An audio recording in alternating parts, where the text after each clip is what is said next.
เอาลุกเลยไปพี่น้องไหวอยู่เนาะโอ้เอา2กระสอบคือสิกินได้ดนเติบอยู่พี่น้องเนาะโอเคเอาลงแม่นแน่นหน้ากว่าเก่าแล้วเฮือนพี่เนาะพอดีเลยบ่ต้องตัดเนาะอ๋อคักได้การขอบคุณพออย่างพอน้อยที่มอบเงินมาให้ล้านซื้อเขามาให้ล้านขอให้สุขภาพแข็งแรงความเจ็บอย่าได้ความไข้อย่านี่อย่ามีปรารถนาสิ่งใดขอให้ได้สิ่งนั้นนอนหลับขอให้ได้เงินพันนอนหลับให้ได้เงินหมื่นนอนตื่นให้ได้เงินแสนนอนตื่นให้ได้เงินแสนโดยบอกว่าเจ้าสิเฮ็ดธุรกิจหยังบ่ได้เจ้าสิเฮ็ดธุรกิจหยังค้าขายหยังก็ขอให้เจริญค้าขายหยังขอให้ได้เจริญในหน้าที่การงานขอให้หน้าที่ของงานตลอดปีและตลอดไปตลอดปีและตลอดไปสาธุ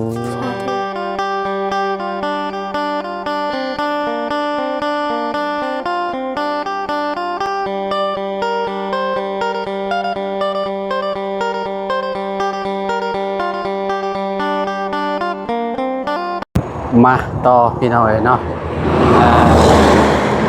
กับสบายดีและสวัสดีเด้อพี่น้องปองปายเบิร์ดสุขูสุคนเนาะหลังจากที่เราไปถ่ายบ้านน้องใจดีมาพี่น้องเนาะวันนี้ก็มาซื้อผ้ากระจาดในเพิ่นเนาะแล้วก็ไปซื้อที่นุ่งที่นอนให้ทางน้องเลี้ยงพร้อมมาพร้อมกันเลยพี่น้องอันนี้คือ EP ใหม่เด้อพี่น้องเด้อเนาะนี่แหละผ้ากระจาดอยู่พี่แหละเนาะเดี๋ยวไป9 แผ่นพี่น้องเพราะว่าอยู่แถวบันดงมันบ่มีเนาะก็เลยมาซื้อที่นุ่งที่นอนแล้วก็มาซื้ออยู่นี่เลยพี่น้องแต่สิไปต่ออยู่เพื่อนเล่าพุ่นแหละพี่น้องเนาะที่เอาไป9 แผ่นก่อนเนาะเจ๊อยู่แซ่เจ๊ซื้ออันนี้ในผ้ากระจาดเนี่ยถอยมานี่เลยมาวางพี่ก่อนก็ได้บ่าวจันที่นอนเท่าน่ะโอเคเนาะอันนั้นเอานี่เขาออกก่อนได้เสือกเขานี่แม้จะน้อยเจ้าอันน่ะเอาผ้ากระจาดใส่แล้วได้ต้องการห่อนพี่น้องเอ้ยเนาะที่ห่อนหน้าสงกรานต์แหละเป็นเท่านี้แล้วมากล้วยเจ้ามาแต่เซ่เอาให้โกย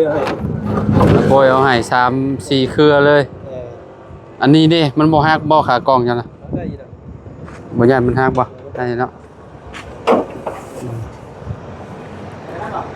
เท่าได้อันแผ่นนึง90,000แผ่นละ90เนาะแผ่นละ 90,000เนาะถือว่าขึ้นมาหลายเติบอยู่ตะกี้แต่ก่อนเฮาซื้อแผ่นเท่าใดบ่แผ่นนึงประมาณ60-70เลยตอนนั้นเนาะพี่น้องฮะตะกี้ก็ได้มาเอาไปหน่อยเนาะ9ยกมันเป็นละ2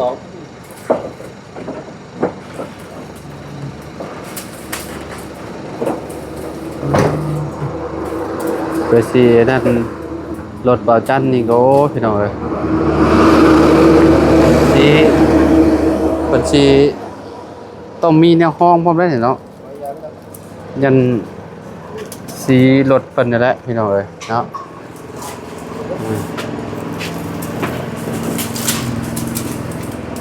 เดี๋ยวก็ลงยากเติบ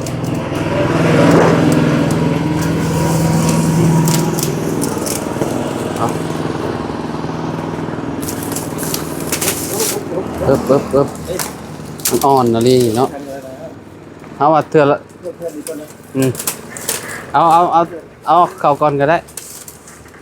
เลยมัน ไปอืมอืม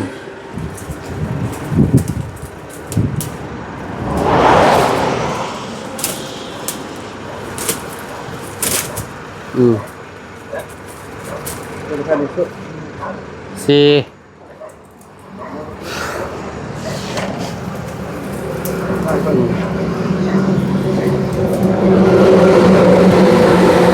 ห้า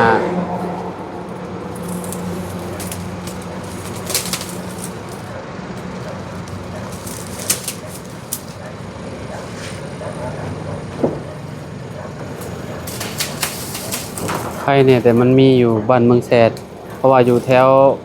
ชายดุงชายแดนบ่มีแล้วฟาร์มใหม่แบบนี้นะพี่น้องเอ้ยเนาะก็คือห้านเจ้เนี่ยเคยซื้อ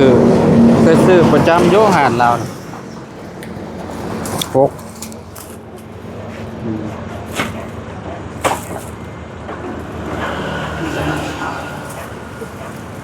อืม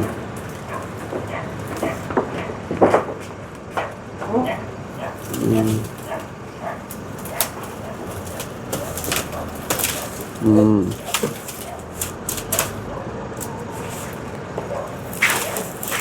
หกเจ็ดแผ่นแล้วอืมสองสามสี่ห้าหกเจ็ดแปดแผ่นนี่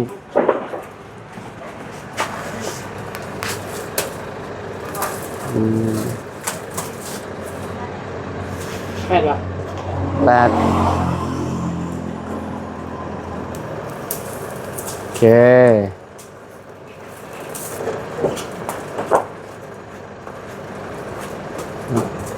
เอาแค่นี้เนาะ แม่เอาเข่าทับเลย นี่ก่อนแล้วบอก แม่เข่าซองเอาทับนี่เลย ดีแล้ว พอดีเลยมันจังแน่น เผามากแบบ อืมเข่าซองเด้อ ประกอบเลย แม่เข่าซองเปล่า เขาเรียนมันเล็กไงแต่เพื่อนก็ไม่แหละ อืม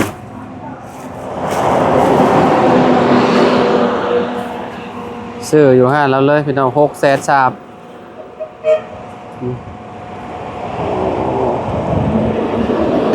เป๊ะเวอร์อันนี้ไปมาทางนี้ไปใช่เอาอยู่นี่บ่ พอระยะแล้วก็ได้ บ่จันอยู่หันก่อนเดี๋ยวเราแบกไปรถ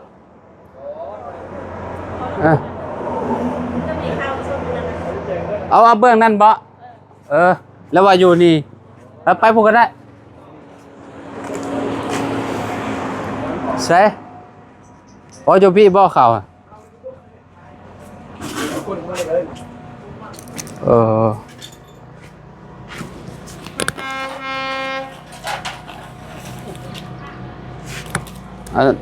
กระสอบตัวนี้มันอันนั้นมันขาดแล้วออกตัวนี้เอาเลือกต้นหนกบ่เจาะให้ค่อยเด้อเดี๋ยวตัวนี้คือซีดีตัวนี้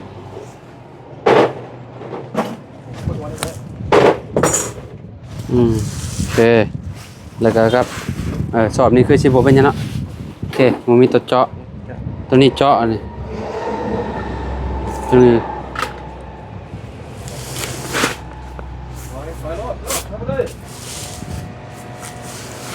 โอเคมาพอเอาอันนี้ลงก่อนเดี๋ยวเอาอันประหมลงก่อน ติ่งเลยแต่มันติ่งกูปิว ฮะ เดี๋ยวมันจะพุ่มจะปิวเอาไปแล้วพอเขาติ่งเลยเนาะเดี๋ยวปิวผมเจ้า บ่เป็นหยังเขามีเสื้อมาหรือว่าสิเอาเต็งเข่าเลยบ่ได้แล้วเข่าเต็งลงก่อนลงมันก่อนเอาขึ้นเลยบาทนี่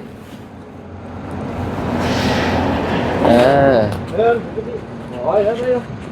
โอ้ มือ โอ้ เด่นเนาะ พอดีเลย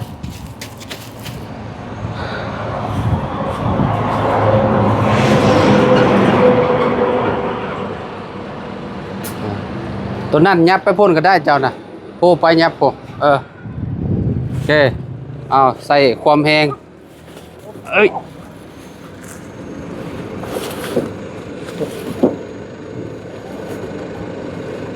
ได้บอกได้แล้ว โอเคโทษพี่น้องเอ้ยเนาะมื้อนี้ใส่งานหนักเลยเหรอบ่าวจัน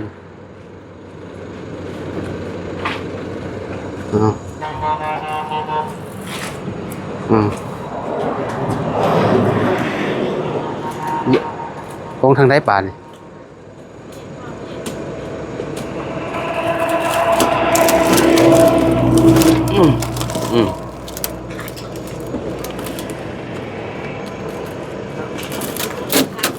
น้องได้อยู่เนาะ นี่เอาละ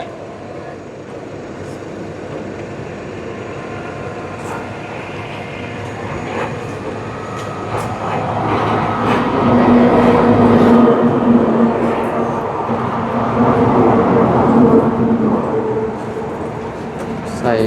หมัดแบบนี้เอา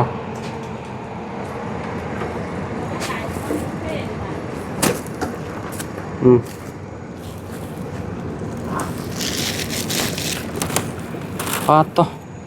ห่อนรีร้อนโทรศัพท์ยันโทรศัพท์เด้งอยู่พี่น้องเอ้ย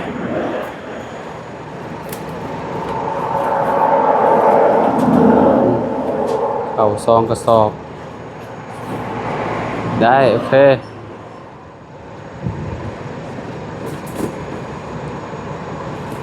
คือสิบ่ปิ้วติเขาบ่คอยไปให้แล้วเขาก็ได้เอาไปจ่ายเงินเจ้เพิ่นก่อนพี่น้องเอ้ยเนาะเอาจ่ายเงินเพิ่นก่อนพี่น้องเอ้ยเนาะเท่าใด เข้าในกล่องเปล่าเลย แม่น2 ล้านกับ50มาพี่พี่น้องเอ้ยบ่ได้ซื้อน้ำเจ้มันแต่โดนเหรอเนาะบ่ได้อุดหนุนไปอยู่พุ่นช่วงนี้อยู่บันดงบ่นี่100,000นี่ทอนมา50 1 ล้าน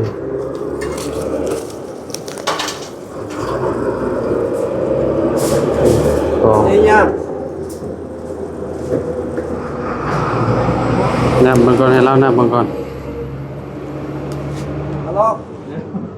บอทุบไปเลยเชื่อว่าโอ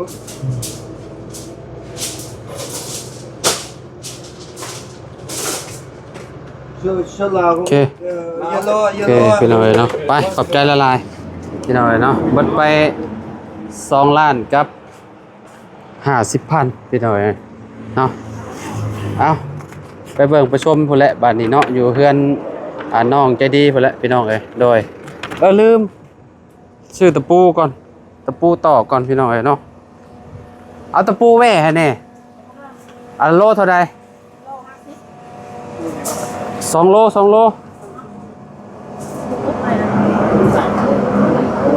นั่นนี่เจ๊แชทหนึ่งชื่อตะปูแว่พร้อมพี่น้อยเนาะเพราะว่าต้องเอาไปตอกไปพี่น้อยเนาะมีแต่ไปพบไปเจอกันอยู่เฮือนน้องใจดีพุ่นบัดนี้เนาะซื้อพากระจงกระจาดแล้วไปที่เรียบร้อยแล้วเนาะเป็นอะไรวะอาจารย์ ห่อนพี่ยัง โพดโฟความห่อนเนาะห่อนเกินพี่น้องเอ้ยเนาะโพดโฟใหญ่แนมเด้อมันตีอยู่เด้อข้างหลัง โดยเดี๋ยวสิซอยแนมพี่น้องเอ้ยเนาะ ไปพ่อกันจะพูดแหละพี่น้องเอ้ยโดยตอนนี้ก็มาฮอดเฮือนฮอดซานทางน้องใจดีแล้วพี่น้องเอ้ยเนาะแต่ก็มีเสื้อมีอันนี้น้องเลี้ยงพี่น้องเอ้ยเนาะเพราะว่ามาพร้อมกันเลยเนาะเดี๋ยวสิเพิ่นเอาของน้องๆเพิ่นลงเมียนก่อนพี่น้องเอ้ยเนาะโอ้ทางพ่อน้องจะดีพี่น้องเอ้ยเนาะอ้ายวานเอานี่ลงเมียนก่อนเอาเสื้อของน้องเลี้ยงเมียนก่อนพี่น้องเอ้ยเอาลงเมียน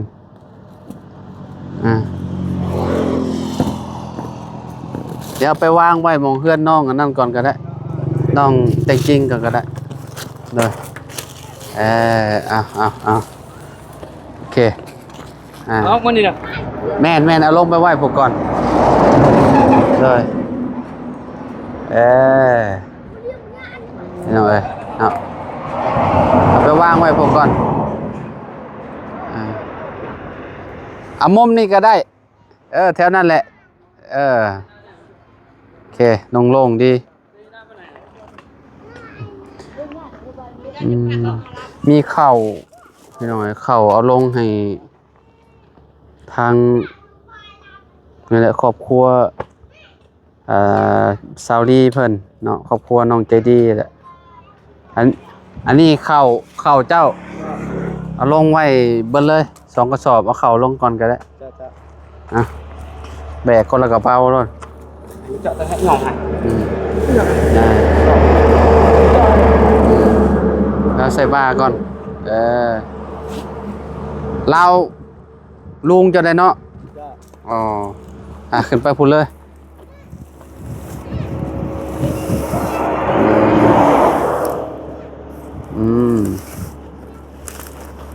โว้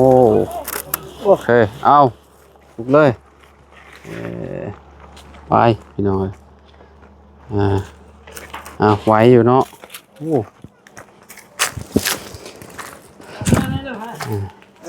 ข้าว2กระสอบก็สิกินได้ดนเติบอยู่พี่น้องเนาะโอเคเอาลงแม่นแน่นหน้ากว่าเก่าแล้วเฮือนแม่นเนาะกระดาษเนี่ยbegini loh akan kiraนั่นแล้วแม่นอยู่ในหมดละข้างในเลยอะไรแพ้กัน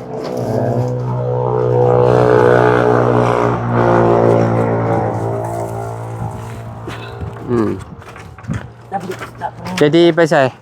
ไปขุดมันกับคุณมันกับไผกับเบายาวเบายาวไปโดนหรอบ่โอ้จะหน่อยมาเนาะกับกงมือกับเลี้ยงกับบางคุยเลยขุดมันเลยโอเคมาพี่บาทเนี่ยเอานี่ก่อนพากระจาดก่อนพี่น้องเนาะน้องว่าแหละพันไปพุ่นบัดพี่น้องพากระจาด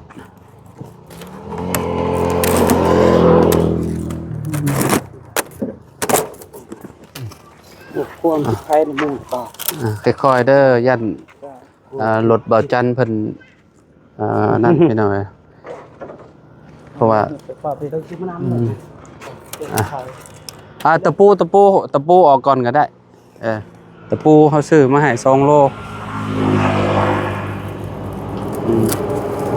โอเคมีแต่จับออกมา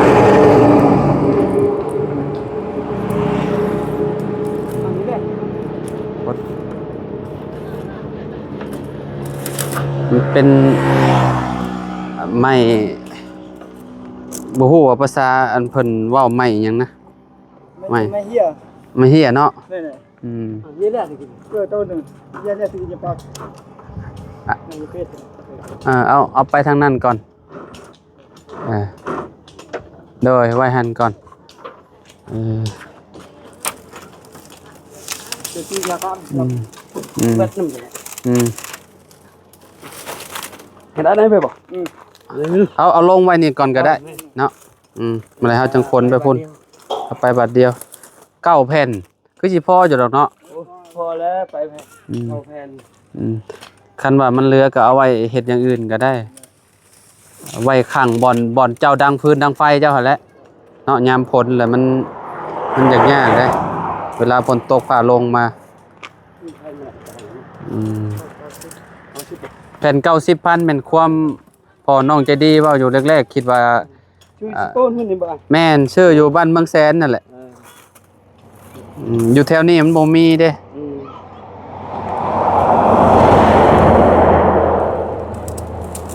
พอดีแล้วได้ลุงมาซอยพอดีเนาะเราก็วางเวียกพี่น้องเนาะวางเวียกพอดีเลยต่างซอยน้องเล่าเราก็ได้พี่น้องเนาะข้าวเวียกกับซอยอยู่ข้าวเวียกกับซอยคนน้ำกันนะควรน้ำ กัน โดยครอบครัวพี่น้องเนาะ พี่น้องคิงๆเนี่ย พี่น้องคิงๆเลยพี่น้องเอ้ยเนาะเพื่อนเล่ากับล้างนั่นบ่ได้แอบลงไปพุ่นก็คือเซาลีนี่คนที่ตอนอาทิตย์เจ้าเลยบ่อ้าย ด้วย อ๋อโอเค เชอรี่แล้วก็มี อืม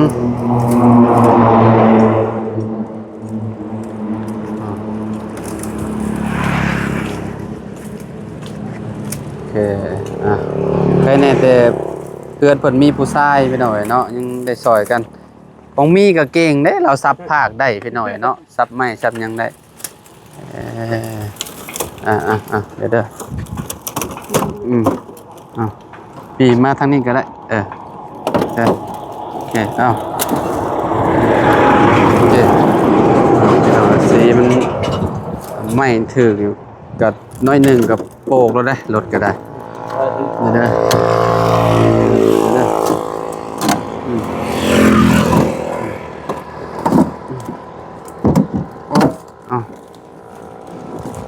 กล้วยมาแซ่หน่อย กล้วยอันนั้นเพิ่นเอาให้เบาจัน ให้พวกนี้ได้กล้วยนะ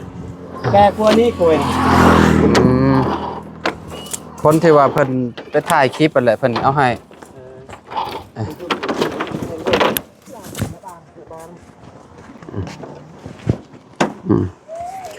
เรียบร้อยบาดพี่น้องเอ้ยเนาะคนไปแล้วพี่น้องเอ้ยเนาะไปบาดนี่พี่น้องเอ้ยเนาะ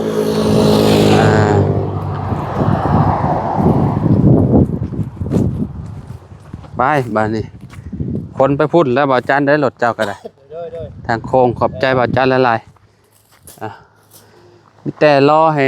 ง่วงเพิ่นได้รถนี่ทางโค้งเปลี่ยนมาย่านนี่ เวลามันแซงกันมาเลยมันยันบ่วิดพี่น้องเอ้ยเนาะฟังไปเลยยกทีละ3เลยเก่งอะลิ2คนเพิ่น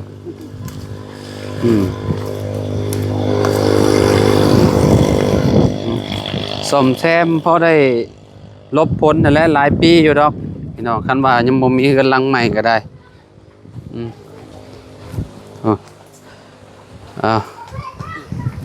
สบายดีเด้อเนาะรอลูกสาวเพิ่นมาอีกก่อนพี่น้องเอ้ยเนาะ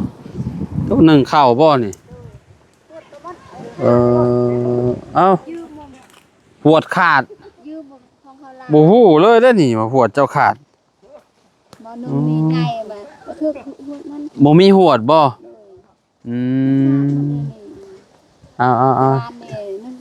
เดี๋ยวสิซื้อมาให้ซะซื้อหวดมาให้เราใหม่ก็ได้พี่น้องเอ้ยโอเคเรียบร้อยเนาะในนี้ต้องเจาะเลยมั้ยใครตายนี่เจาะแต่ละนี่สบายเฮาตอกเนาะตอกผาเนาะใส่นึงลำนึงใส่อีกลำนึงก็ได้แล้วถึกมันเหลี่ยมมันนี้เด้มันยากตายทางนั้นยังบ่ได้คู่ออกเนาะทางนั้นเนาะติดตั้งทางนี้ก่อนบ่ล่ะจังอันนั้นอีกเราจะนอนมื้อนี้ยันบ่ทันแม่นยันบ่ทันแม่นดีแล้วบ่ต้องเอาออกเบิดเพราะว่ามื้ออื่นเฮาก็เดินเฮาก็แม่นเฮาก็อันนั้นไหมเฮาก็ได้มื้ออื่นเฮาก็คู่ออกฝั่งนั้นทางนี้เฮาก็อย่ามาเฮาพาก่อนมื้อนี้ยันบ่ทันจะเนาะบ่ทันจะนอนแบบนี้บ่เพื่อว่าฝนตกมาติฝนตกมาก็มันสาดเข้าแล้วมันยันบ่ทันพี่น้องเอ้ยดีแล้วเพิ่มมันนั่นมื้ออื่นมากอีกนี่มื้ออื่นเอาออกอีกเอาออกแพงทางนี้มื้ออื่นเอาแต่พามันเลยอันนี้เอาไว้ยังดีอยู่แม่นไม่มันยังดีอยู่กับอันนี้เอาใส่ไม้เนาะไม้ๆนะไม้เบิดดีแล้วโอเคเนาะตะปูเฮาก็เอามาให้เพิ่นเรียบร้อยแล้วพี่น้องเอ้ยเนาะก็สิประมาณนี้เนาะตอนนี้ก็มีแต่ตอกไม้ตอกหยังนะพี่น้องเอ้ยเนาะพ่อจะระวัดตะปูน่ะอ้ายพอแล้วนี่เดี๋ยวกันเรืออีกโอเคแล้วเนาะ2 โล ตะปูแว่นี่แพงตะปูแว่โลหนึ่ง50,000พี่น้องเอ้ยเนาะ เจาะเลยไหมเจาะเลยเนาะ ลองมึงโดลองตอกโดจักบาท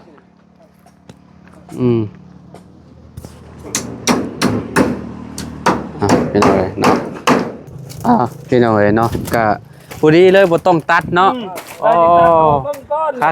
กได้การเป๊ะเวอร์โดยได้เริ่มแล้ว มีแต่ตัวนั้นก็ต่อเอาจักเล็กจักน้อยต่อจักเล็กจักน้อยแล้วก็อันนั้นบ่เฮ็ดปองเอี่ยมบ่ปองเอี่ยมฮะบ่เฮ็ดบ่ส่องลมเด้ซะมันพัดเข้าอยู่ดอกเนาะใส่แต่ปองเดียว โอเคซะบ่เป็นหยังเนาะยันว่าชุมเจ้าปองเยี่ยมเลยแล้วว่าอีกคันยังตัดยิงย่องๆอีกเด้ใส่บัดเดียวเลยมันงามเด้ใส่บัดเดียวแล้วเนาะใส่บัดเดียวเลยมีแต่ย่องๆอีกมีแต่เฮ็ดประตูทางเข้านั่นก็เรียบร้อยเนาะตายเลยมั้ยดูมุมไปจัง2โลนพี่น้องเอ้ยเนาะบ่พอดีเลยเนาะพอดีงามเลยพอดีงามเลยพี่น้องครับตัวเก่าเลยเด้อจะไปแม่นแหละยอดซ่อมแซมพี่น้องเอ้ยเนาะคักแล้วได้แล้วเฮ้ยแต่พอต่อไปอันนี้วางเลย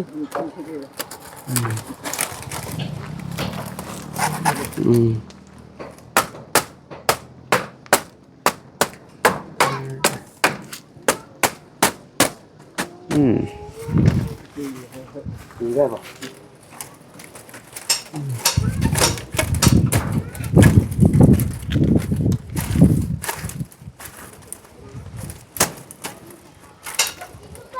มันจังเอาเลยตัวนี้ออกนี่กองโป่งเป่งๆยันอัน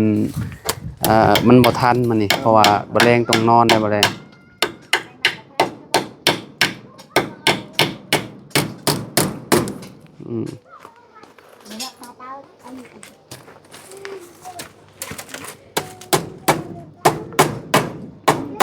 ไม่นั่นได้มาแต่ใช้สมัยอันที่เอามาตอกใช่ไหมนะเดือนเขาดิ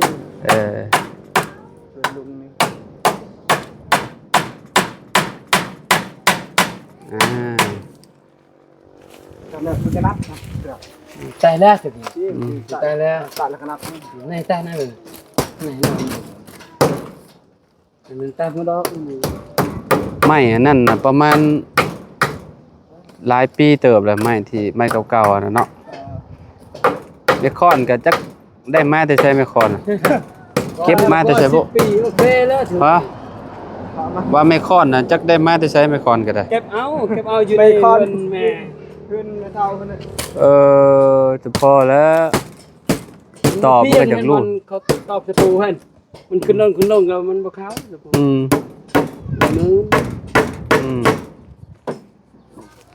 ไม่ใจนี่คล้ายๆนะแม่นเปรียบเทียบกับตัวเก่ากับโยผักตัวไรเท่าแล้วคนส่องมากับโบเห็นแล้วอันนี้สบายเลย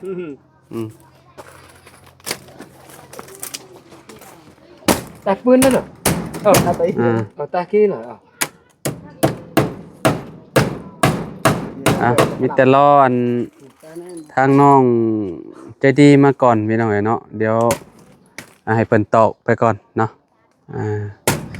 ทางน้องใจดีกลับมาแล้วสบายดีล่ะโดยขออนุญาตแน่เนาะมาแต่เอาของฝากให้ทางบ่อบุญพี่น้องเนาะเพิ่นกำลังสิกลับบ้านเนาะเป็นไดเดี๋ยวเห็นแล้วบ่นี่จะเบิ่งเอาบาดคักปันหยังบาดนี่โอ้ยพี่น้องเอ้ยเนาะเติงเลยบาดนี่งามบ่จำเพื่อนใหม่เนาะบาดนี่เข่าพร้อมน้ำบ่าวยังบ่เมื่อมันบ่แม่น้ำบ่าวยังบ่ได้เมื่อได้น้ำบ่เมื่ออะไรสิขุดมันเลยเอายังเหลือเงินอยู่น้ำบ่าว2 ล้านกับ150,000เนาะเจ้าสิว่าจังใด สิเอาไว้น้ำนาบาวไว้ซื้ออันนี้บ่ โดยเอาไว้นำนาบาว ว่าสิซื้อซื้อเสานี่แหละ โดย เนาะเพราะว่าก็สมทบกันเนาะทีมงานนาบาวบ่ฮู้ว่ามีภายในมีเงินตอนนี้หั่นน่ะเดี๋ยวต้องนาบาวสิไปถามหมู่คู่อีกก่อนเนาะอยากได้อยู่บ่เฮือนหลังใหม่ประมาณเอาจัก9ต้นเนาะ โดย พี่น้องเอ้ยเสา9ต้นซะเนาะก่อนสิได้เฮือนหลังใหม่ก็ต้องซ่อมแซมบ้านหลังนี้อยู่ก่อนเนาะเพื่อสิได้เฮือนน่ะนะพี่น้องเอ้ยเนาะเพราะว่าข้าวน้ำ3ปลาเราก็เบิดแล้วก็เลยเนาะตัดสินใจซื้อข้าวมาให้เพิ่นไว้กินคือสิได้หลายมื้อเติบอยู่เนาะข้าวกระสอบหนึง50โล50โลนี่แม่กับพ่อเจ้าน้องเจ้าบางทีเจ้าก็กินน้ำแม่ตู้เจ้าน้ำเนาะ โดย อันนั้นน่ะดาบ่าวสิชื่อไฟโซลาร์เซลล์มาให้แม่เจ้าพร้อม โดย ไฟโซลาร์เซลล์อันไว้ส่องแสงสว่างเวลากลางคืนเวลากินข้าวกินหยังแต่ว่ามื้อนี้บ่ได้ซื้อมายังบ่ได้ซื้อมามื้อนี้น่ะมื้อหน้าก่อนเนาะมื้อนี้เอาสำนี้ก่อนพี่น้องเอ้ยเนาะพากระจุงกระจาดก่อนเนาะโอ้คักปานหยังบัดนี้โอ้ยพี่น้องเอ้ยคนแนมมาบ่เห็นดอกแบบนั้นเนาะใจดีเนาะเงินก็เป็นเงินของพ่อน้อยเนาะให้เจ้าห้องพ่อเพราะว่าเพิ่นอายุประมาณ50กว่าแล้วแต่ว่าแม่เจ้านะให้ห้องอ้ายเนาะ โดย เจ้าห้องพ่อแหละพ่อน้อยเพิ่นอยู่ทางต่างประเทศอยู่สหรัฐอเมริกาพุ่นแหละเนาะเพิ่นเห็นเจ้าแล้วเพิ่นก็อยากซอยเนาะอยากซอยน้องใจดีน้องแตงจริงน้องแตงจริงก็ระบ่าวแจ้งเพิ่นไปแล้วน้องแตงจริงน่ะได้ยินจีคนละ$200คนละ$200ก็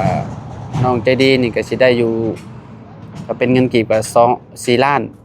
นกับ200,000น้อยเนาะแล้วน้าบ่าวซื้อนี่ไปเบิด2ล้านกับเลยบุเบิ่งก่อนพี่น้องเบิ่งบินกันเลยแล้วก็ซื้อตะปูไป100,000พี่น้องเนาะเบิ่งเงินไปมื้อนี้น่ะ2ล้านกับ100,000กับ50,000พี่น้องเนาะแต่ยังเหลือเงินอยู่นำคอยนี่2ล้านกับ100,000กับ50,000เงินจำนวนนี้เงินที่เหลือก็คือตัดสินใจเอาเมียนนำข่อย โดย สมทบซื้อเสาเนาะเห็นดีนำเนาะโอเคเดี๋ยวกะรุ่นน้ำกันพี่น้องเนาะเสาต้นหนึ่งก็ประมาณ5-6 แสนเนาะเสาเฮือนพี่น้องเนาะนั่นก็แล้วแต่ขนาดยาวสำใดหั่นนะเนาะต้องถามเพิ่นอีกเทื่อนึงเนาะโอ้สิตอกเลยบ่นี่ใช่เมียเจ้าเด้ไปพูดบ่ไปใช่น่ะ ไปส่งอันนั้น ส่งหวดเพิ่น โดย มีแต่น้องละมานั่งพี่ลูกให้น้องใจดีเพิ่นนั่งเอามานั่งพี่ใจดีเอาไม้ตัวนั้นมานั่งก็ได้เนาะฝากน้องใจดีเพิ่นนี่แหละขอบคุณผู้ใหญ่เพิ่นเนาะทางห้องพ่อเด้อพ่อน้อยอยู่ทางสหรัฐเนาะมีแต่ฝากน้องใจดีขอบคุณเพิ่นแน่ชื่อพากระจุงกระจาและชื่อเขานี่ก็เมนเงินเพิ่นแหละเด้อล่ะเด้อมีแต่นี่แหละเว้าผ่านคลิปนี้เนาะขอบคุณเพิ่นแน่เนาะอวยพรอวยไส้เพิ่นโดยเว้าเลยล่ะน้องใจดีขอบคุณพ่ออย่างพ่อน้อยที่มอบเงินมาให้หลานซื้อข้าวมาให้หลานขอให้สุขภาพแข็งแรงความเจ็บอย่าได้ความไข้อย่านี่อย่ามีปรารถนาสิ่งใดขอให้ได้สิ่งนั้นนอนหลับขอให้ได้เงินพัน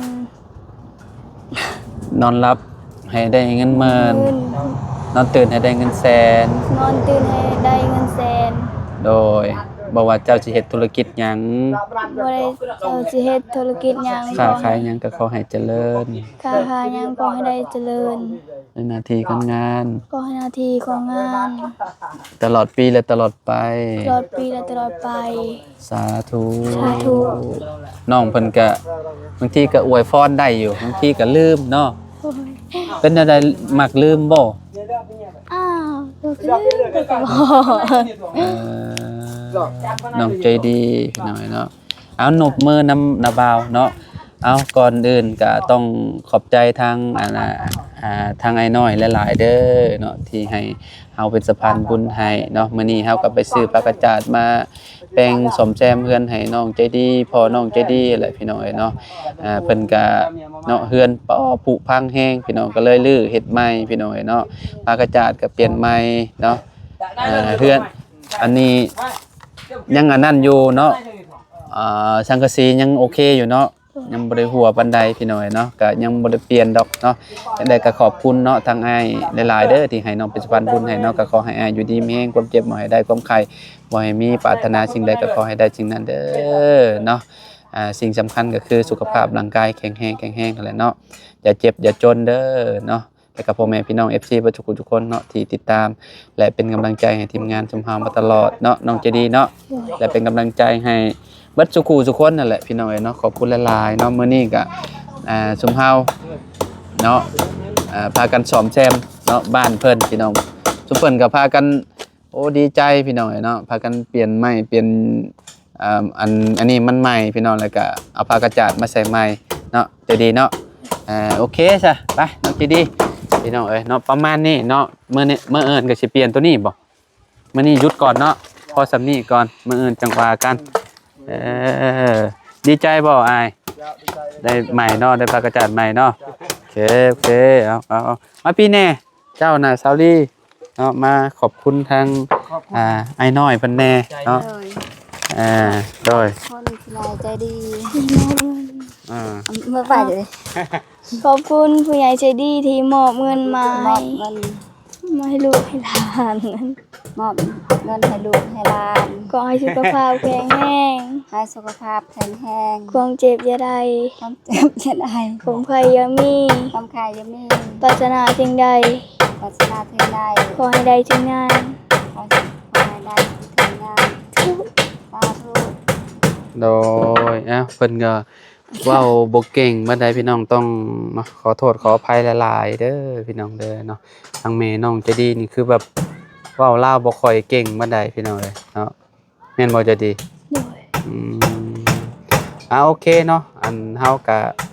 สิขอตัวลำลาแหละพี่น้องเอ้ยเนาะไว้พบพ้อกันคลิปหน้าคลิปในพุ่นเด้อพี่น้องเด้อเนาะมื้อนี้ก็โอ้ดีใจนำเพิ่นเนาะได้แอมพากระจาดใหม่แล้วคือสิอบอุ่นขึ้นกว่าเก่าอยู่บาดนี้จนร้อนหมดแล้วคิดว่าเนาะไปซะไปเลยเด้ออยู่ดีมีแฮงเอาสบายดีเด้อ สบายดี โดยพี่น้องเอ้ยเนาะมาขอไม้นะบ่าวแน่ละเอาสบายดีเด้อโดยสบายดีเด้ออ้ายเด้อขอบใจหลายๆเด้อโดยเอาทางบ่เสียงพี่น้องเอ้ยเนาะเอาแม่นบ่ โอ้ยเนาะโดยเอาพี่น้องเอ้ยเนาะอยู่ดีมีแฮงไว้สุขคนเนาะเงินที่เหลือเฮาก็สิเก็บเมียนให้น้องใจดีเพิ่นพี่น้องเนาะเอาไว้สมทบกันกับหมู่คู่เนาะเดี๋ยวสิถามหมู่คู่อีกเทื่อนึงพี่น้องเอ้ยเนาะว่าเงินน้ำหมู่คู่แต่ละคนยังมีเท่าใดพี่น้องเอ้ยเนาะเอาสำหรับคลิปนี้ไปเลยเด้อพี่น้องเด้ออยู่ดีมีแฮงไว้ทุกคนสบายดีเด้อ